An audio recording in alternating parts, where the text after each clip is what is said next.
வணக்கம். GK with JK channel மூலம் வரவேற்கிறேன். ஒரு கிராமத்துல ஒரு காளை மாடு இருந்தது. இந்த காளை மாடுக்கு யாரும் சொந்தக்காரங்க கிடையாது.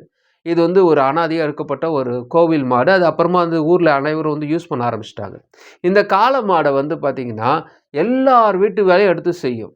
அவங்க என்ன பண்ணுவாங்க, அதுக்கு தீனிய போடுவாங்க. ஃபர்ஸ்ட்டு அந்த காளை மாடு அவங்க எல்லாம் என்னென்ன வேலை வாங்கணுமோ எல்லா வேலையும் அந்த காளை மாட வச்சு வேலை வாங்கினாங்க. தண்ணிய கொண்டு வரணுமா, அ ஒரு வெயிட்ட கொண்டு போய் இன்னொரு இடத்துக்கு குடுக்கணுமா, விவசாய நிலத்துக்கு ஏதாவது ஒரு பொருள் எடுத்துட்டு வரணுமா, அல்லது சாப்பாடு கொண்டு போகணுமா, எல்லா வித வேலையும் அத வாங்கிடுவாங்க. கரெக்ட்டா அதுக்கு சாப்பாடு. அதுக்கு ஒரு கஞ்சியோ அல்லது ஒரு கூழோ எது போட்டு அதுக்கு சாப்பாடு ஃபர்ஸ்ட்டு போட்டுருவாங்க. போட்டுட்ட பிறகு அவங்க நெத்தியில அந்த காளமாடு நெத்தியில ஒரு நம்பர் எழுதி ஒட்டிடுவாங்க. இந்த காளமாடு என்ன நெனச்சுக்கும், நம்ப இவ்ளோ வேலை இவங்களுக்கு செஞ்சதுனால, இவங்க நம்மள கௌரவப்படுத்துறதுக்காக இந்த லேபிள் நம்மள ஒட்டியிருக்கிறாங்கன்ட்டு ரொம்ப சந்தோஷப்படும். அதேபோல யாரா வைக்கோல் குடுக்குறாங்கன்னா, வைக்கோல்லாம் குடுத்துட்ட பிறகு ஒரு சீட் எடுத்து உடம்புல ஒட்டிடுவாரு.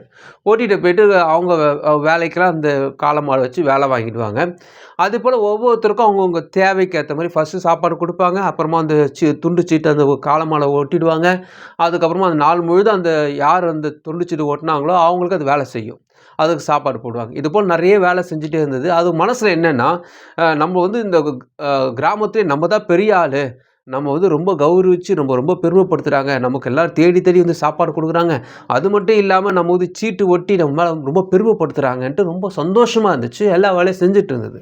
ஒரு நாள் என்ன ஆச்சுன்னா, இதுக்கு ரொம்ப தண்ணி தாகம் எடுக்கவோ ஒரு காட்டுக்குள்ள போகுது. அந்த இருண்ட காட்டுக்குள்ள அதுக்கு தண்ணி ரொம்ப அவசரத்தினால இதுக்கும் யாரும் போகாத ஒரு இடத்துக்கு போயிட்டு தண்ணி குடிச்சிருது.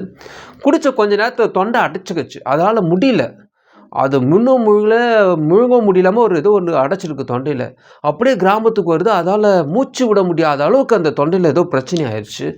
அது ரொம்ப கஷ்டப்பட்டுட்டு இருக்கு. அப்போ கிராமத்து மக்கள்ல ஒருத்தர் பார்க்குறாரு. என்னப்பா ஆச்சுன்னு பார்த்தா மூக்குல, வாயிலும் அதுக்கு நுர தள்ளுது. அதால எழுந்து கூட நிக்க முடியல. அப்படியே சோர்ந்து ஒரு ஆலமரத்தடியில உட்காந்து படுத்துருச்சு. முடியல அதால.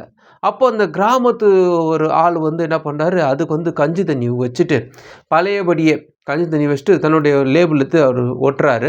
ஓட்டிட்டு போறாரு. இதுக்கு யோசிச்சு பாக்குது காளமாடு. பரவாயில்லையே! கஞ்சி தண்ணிலாம் வைக்கிறாங்களே! லேபிள ஒட்டி நம்ம படுத்திருந்தா கூட நமக்கு மரியாதை தராங்களேன்னு நெனச்சாரு. அதே போல ஒருத்தர் வராரு, வைக்கோல் வைக்கிறாரு. அந்த லேபிள் வச்சுட்டு ஒட்டிட்டு போறாரு. எல்லாரும் வராங்க, ஃபுட்டு குடுக்குறாங்க. லேபிள் ஒட்டிட்டு போறாங்க. நெறைய லேபிள் உடம்பு ஃபுல்லாவே அதுக்கு அந்த நோட்டீஸ் போர்ட்ல ஒட்டுற மாரி சின்ன சின்ன காகித துண்டுல எழுதி எழுதி ஒட்டிட்டு இருக்காங்க. அது மனசுல ஒரு சந்தோஷம். நம்ம இவங்களுக்கு ஹெல்ப் பண்ணலனா கூட, நம்ம இவங்களுக்கு இவ்வளோ உதவி செய்யலனா கூட, நம்ம படுத்திருந்தா கூட நம்மள கவனிச்சுக்கிறாங்கன்ட்டு ரொம்ப சந்தோஷமா இருந்துச்சு. ஆனா அதுவரைக்குமே அதுக்கு புரியல. எதுக்கு இந்த லேபிள் ஒட்டியிருக்காங்க? அந்த லேபிள் எதுக்கு இந்த நம்பர்லாம் இருக்குன்னு அதுக்குமே புரியல. ஒரு கட்டத்துக்கு மேல இதால எதுவுமே சாப்பிடக்கூடிய சூழ்நிலை இல்ல. அவங்க வச்சிருக்க சாப்பாடு கூட இதால சாப்பிட முடியாம, மூச்சு திணறி கண்ணு மேல போச்சு. சுயநினைவு இழந்து பத்துருச்சு. அப்போ அந்த கிராமத்து மக்கள் நிக்கிறாங்க. இது செத்து போச்சு போல இருக்குது. இத புதைக்கணும் லெவல்ல வந்துட்டாங்க. ஏன்னா மூச்சும் விட முடியல. நாடி துடிப்பும் கம்மியாயிட்டு வரவுடனே எல்லாருக்குள்ள வாக்குவாதம். என்ன வாக்குவாதம்னா, இந்த காளமாட எங்க புதைக்கிறது? இது செத்து போச்சுன்னா எங்க புதைக்கிறது? ஏன் சுடுகாட்டுல புதைக்கக்கூடாது ஒரு தரப்பினர் சொல்றாங்க. இன்னொருத்தர் ஏன் சுடுகாட்டுல என் வீட்டு பக்கத்துல புதைக்கக்கூடாது ஒரு தரப்பு சொல்றாங்க. இப்போதான் அந்த காளமாடுக்கு ஒரு விஷயமே புரியுது. இவங்க எதுக்கு நம்ம புதைக்கிறதுக்கு இவ்வளோ போட்டி போடுறாங்களே, அப்போ எதுக்கு இந்த லேபிள்லாம் ஒட்டுறாங்கன்னு பார்க்கும்பொழுது, விஷயம் என்னன்னா, ஒரு லேபிள் ஒட்டியிருக்காங்க. அந்த நம்பர் போடுறாங்கன்னா, அந்த வீட்டு நம்பர், அந்த வீட்டுக்கு உரிமையாளருக்கு அந்த காளமாடு அன்னைக்கு சொந்தம். அது ஒட்டிட்ட பிறகு அவர் அன்னைக்கு ஃபுல்லா எவ்வளோன்னா வேலை வாங்கிக்கலாம். அதுபோல ஒருத்தரா மாத்தி மாத்தி ஒட்டி ஒட்டி ஒட்டி வேலை வாங்கிட்டாங்க. இப்போ படுத்த பிறகு ஒட்டுறாங்கன்னா, இதுக்கு நான் சாப்பாடு குடுத்துட்டேன். இது சரியாயிட்டு வந்துட்ட பிறகு, இந்த லேபிள் நான் தான் ஃபர்ஸ்ட்டு ஒட்டுனேன். அதுக்கப்புறமா ஒன் பை ஒன்னா யார் ஒட்டுறாங்களோ, அவங்கவங்க வீட்ல போய் இது வேலை செய்யணும்.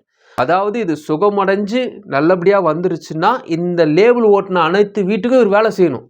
ஸோ இதெல்லாம் ஒரு கடன் போல இருக்கு. இதெல்லாம் போய் ஒவ்வொரு வீட்டுக்கும் இவரு சாப்பாடு போடாம வேலை செய்யணும். ஏன்னா சாப்பிட்டாரு முன்னாடியே. அதனால அட்வான்ஸா எல்லாம் ஒட்டி வச்சிருக்காங்க. அப்போதான் புரியுது. ஆஹா! இவ்வளோ நாள் இவங்க நம்மள யூஸ் பண்ணியிருக்காங்க. இந்த லேபிள் என்ன பெருமைப்படுத்துறதுக்காக கிடையாது. இது ஒரு கடன் சீட்டு.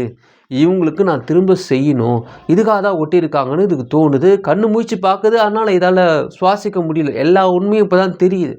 ஒரு கட்டத்துக்கு மேல யாரும் அவங்களுடைய வீட்டு பக்கத்துல அத புதைக்க மனசு இல்ல. ஏன்னா சாவக்கூடிய நிலைமையில இருக்கு. சாப்பாடு இல்லாம ஒரு 10 நாள் இருந்தா எப்படி இருக்கும்? ரொம்ப மோசமான ஒரு சூழ்நிலை போனோனே, அங்க இருக்கக்கூடிய இடத்துல எல்லாரும் தேடி பார்த்தாங்க. அப்போ ஒரு பிச்சைக்காரர் இருந்தாரு. அவரு என்ன சொல்றாரு, "என்கிட்ட கொஞ்சம் இடம் இருக்கு. அங்க ஒரு தென்னை மரம் வச்சிருக்கேன். நீங்கள் வேணால் அந்த மாடை எங்களுக்கு புதைச்சிருங்கன்ட்டு சொல்லணும். சரி எல்லாம் கொண்டு போய்ட்டு அவர் பிச்சைக்கார பக்கத்தில் அந்த மாடை போட்டுட்டு எல்லாரும் போயிட்டாங்க. அந்த தென்னை மரம் பக்கத்துலேயே ஒரு பிச்சைக்காரர் உட்காந்துருக்காரு. சரி இருந்து காசு எதாவது கொடுங்க, அது புதைக்கணும்ல, இது காரியெல்லாம் செய்யணும் கொடுங்கன்னா யாருமே கொடுக்கல. எல்லோரும் இப்போ உங்கள் இடத்துல புதைச்சிக்க, நீ என்ன பண்ணிக்கோ, அதுக்கு இவ்வளோ போட்டோம் எதுவுமே செய்யலை. அதாவது அது நல்லா இருக்கும்போது நல்லா வேலை வாங்கிட்டாங்க, அது படுத்துக்கும்போது யாரும் கவனிக்கல. எல்லோரும் போன பிறகு பிச்சைக்காரர் பார்க்குறாரு, சரி நம்மளை போல தான் இதுவும் போல் இருக்குது, நிறைய பேருக்கு ஹெல்ப் பண்ணிவிட்டு ஒன்றும் இல்லாமல் உட்காந்துருக்குன்ட்டு அவர் என்ன பண்ணுறாரு, சரி பள்ளம் நோண்டலான்னு பள்ளம் நோண்டிட்டு இருக்கிற நேரத்தில் அந்த பக்கத்தில் இருக்கக்கூடிய தென்னை மரத்துலேருந்து ஒரு பெரிய இளநீ வந்து அந்த மாட்டுடைய கழுத்தில் கரெக்டாக விழவும் அது கழுத்தில் சிக்கி இருந்த அந்த கல் வெளியே வருது. என்ன கல் பார்த்தீங்கன்னா அது ஒரு மாணிக்க கல்.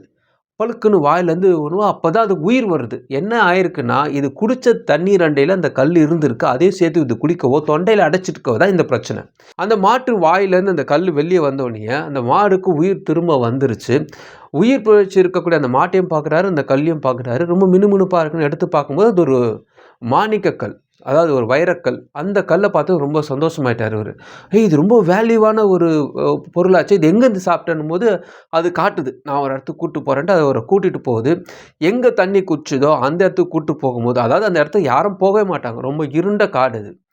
அந்த ஒரு மோசமான காட்டுக்குள்ளே அது கொண்டு போய் காட்டும்போது நிறைய கல், இது போல் நிறைய வைரக்கல்கள் நிறைய இருக்குது. இவருக்கு ரொம்ப சந்தோஷமாயிடுச்சு. அந்த கல்லெல்லாம் கொண்டு வராரு, ரொம்ப பெரிய பணக்காரராக ஆகிறாரு. இவர் பணக்காரர் ஆகிறது மட்டும் கிடையாது, இந்த மாட்டே ஒரு கௌரவிக்கிறாரு. இந்த மாட்டுக்கு இது வரைக்குமே எத்தனை பேர் வந்து லேபிளை ஓட்டினாங்களோ அதே உடம்புலேயே நிறைய வைர நகைகள்லாம் போட்டு தன் பக்கத்தில் வச்சு அதுக்கு உபசரிக்க நிறைய வேலைக்காரர்களை வச்சார். அந்த ஊர்லேயே அவர் பெரிய பணக்காரனாக ஆனார். நம்ம நிறைய பேருக்கு செஞ்சு இருப்போம், ஆனால் ஒரு உடல்நிலை சரியில்லை, அல்லது நமக்கு ஒரு கடன் வந்துருச்சு, அல்லது ஏதோ ஒரு பண பிரச்சனை வந்துருச்சுன்னு பிறகு அப்போ தான் அவங்க உண்மை நிலையே தெரியும். நான் உனக்கு அவ்வளோ காசு செஞ்சேனே, அது எப்போ தரீங்க? அதாவது நம்ம செஞ்சதெல்லாம் நம்ம கணக்கு வச்சுருக்க மாட்டோம். ஆனால் அவங்க சின்னதாக ஒரு 10 ரூபா கொடுத்தா கூட கணக்கு வச்சு இது எப்போ தரீங்க? அவர் 1 லட்ச ரூபா கொடுத்தானே அது எப்போ தரீங்க? நம்மளாம் இவங்களுக்கு பல லட்சங்களை செலவு பண்ணியிருப்போம். இதெல்லாம் கணக்கு வச்சு லிஸ்ட்டு போட்டு கொடுத்துட்டு போகும்போது தான் நமக்கு உண்மையாகவே புரியும். இந்த கடன் பிரச்சனை மாட்டிக்கிட்டு இருக்கவங்களோட சூழ்நிலை கிட்டத்தட்ட இந்த மாடு போல தான். இந்த வீடியோ பார்க்குற நீங்கள் கூட உங்கள் சூழ்நிலை இந்த அளவுக்கு ரொம்ப மோசமாக கூட இருந்திருக்கலாம்.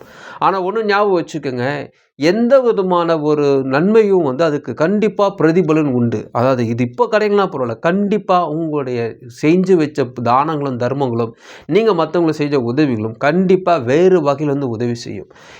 சில நேரத்தில் நமக்கு ஒரு பிரச்சனை வருதுன்னா அந்த பிரச்சனை நம்மளை சூழ்ந்துக்கக்கூடிய மக்கள் எப்படிப்பட்டவங்க நம்ம தெரிஞ்சுக்கிறதுக்காக அந்த சூழ்நிலை வந்துடுதுன்னு நீங்கள் உணரணும். அதை உணர்ற வரைக்குமே இந்த பிரச்சனை உங்கள்கிட்ட தான் இருக்கும். அந்த மனுஷங்க யாருன்னு நம்ம பக்கத்துலேயே தான் இருப்பாங்க, நல்லா சிரித்து பேசுவாங்க. அவங்களெல்லாம் நீங்கள் தெரிஞ்சுக்கிறதுக்காக தான் இந்த பிரச்சனை வருது. அதை தெரிஞ்சுக்கிட்டீங்கன்னு வச்சுங்களேன், இந்த பிரச்சனை உங்களை விட்டு போயிடும். அந்த மனுஷங்களும் யாருன்னு உங்களுக்கு உண்மையாக தெரிஞ்ச பிறகு அவங்கள நீங்கள் அவங்கள விட்டு போயிடுவீங்க. எதுக்காக தான் கடவுள் சில நேரத்தில் அதை அனுமதிக்கிறார். ஆனால் அதனால் அப்படியே விட்டுட்டு பார்த்துட்டு இருக்க மாட்டார். கண்டிப்பாக அந்த மாடோடைய சூழ்நிலை மாறுறது போல், அந்த பிச்சைக்காரனுடைய சூழ்நிலை மாறுறது போல் உங்களுடைய சூழ்நிலை மாறும். இந்த வீடியோ பார்க்குற நீங்கள் ஒரு லோனுக்காகவோ அல்லது ஒரு கிரெடிட் கார்டுக்காகவோ அல்லது வாங்கியிருக்க லோனை அடைக்கிறதுக்காக ஏதாவது ஒரு லோன் சம்மந்தமான விஷயங்கள் சொல்லுவார் அப்படிங்கிறது எதிர்பார்த்துருப்பீங்க. ஆனால் இப்போ பார்த்தீங்கன்னா கதையாக சொல்லிட்டு வரேனே, இதெல்லாம் நடக்குமா அப்படி கேட்டிங்கன்னா நடக்கும்.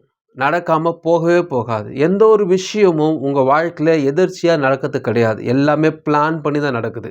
இப்போ நீங்கள் கேட்கக்கூடிய இந்த வார்த்தைகள் எத்தனையோ பேர் எங்கெங்கே கேட்டிருக்கலாம். இந்த வீடியோவில் இந்த நிமிஷம் இந்த டைமில் இதை நீங்கள் பார்க்கணுன்றது எழுதப்பட்டிருக்குது. அதனால் நீங்கள் எந்த சூழ்நிலைக்கு இருந்தாலும் சரி, இது உங்களுக்கான நாள். இந்த நாள் உங்களுக்கான ஒரு நாளை கடவுள் கொடுத்துருக்காரு. இந்த வீடியோ உங்களுக்கான ஒரு வீடியோ. அதனால் சோர்ந்து போகாதீங்க. ஏதோ பார்த்தோமோ போனோமோ லைக் போனோமோ அதோட கிடையாது. இந்த வீடியோ உங்கள் வாழ்க்கையை மாற்றும், உங்கள் சூழ்நிலையை மாற்றும். நம்பிக்கையாக இருங்க. உங்களுடைய அனைத்து கடனும் அடைஞ்சு நீங்கள் பெரிய லெவலில் வருவீங்க. நீங்கள் ஆச்சரியப்படுற லெவலில் உங்களுக்கான விஷயங்கள் ஒன்று ஒன்றா நடக்கும்போது உங்களுக்கு புல்லரிக்க ஆரம்பிச்சிடும். எதிர்பார்க்காத நிறைய விஷயங்கள் நடக்க ஆரம்பிச்சிடும். கடவுள் இதுக்கப்புறமா தான் வழியை உண்டாக்குவார்னு நான் சொல்ல மாட்டேன். ஆல்ரெடி உங்களுக்கான விஷயங்கள் ஒன்று ஒன்றா செஞ்சு வச்சுட்டார். அது உங்களுக்கு தெரியல, அவ்வளோதான். கண்டிப்பாக அதை தெரிஞ்சுக்கொள்ளக்கூடிய நாள் வரும். அது உங்களுக்கு ஆச்சரியத்தை உண்டு பண்ணும். இதுக்காக தான் இதெல்லாம் நடந்துதான்னு அப்போ தான் உங்களுக்கு புரியும். அதனால் அந்த நம்பிக்கையோடு காத்துட்ருங்க. உங்களுக்கான விஷயங்கள், உங்களுக்கான பிளெஸ்ஸிங்ஸ், உங்களுக்கான பணம் எல்லாமே தயாராகி வரிசைப்படியாக ஒன்று ஒன்றா வந்துகிட்டே இருக்கும். நம்பிக்கையோட ஆவலோடு காத்துட்ருங்க. இந்த வீடியோ உங்களுக்கு பிடிச்சமாக நினைக்கிறேன். உங்கள் ஃப்ரெண்ட்ஸுக்கு ஷேர் பண்ணுங்க. பிடிச்சமாக மறுபடியும் பார்க்கலாம். வணக்கம்.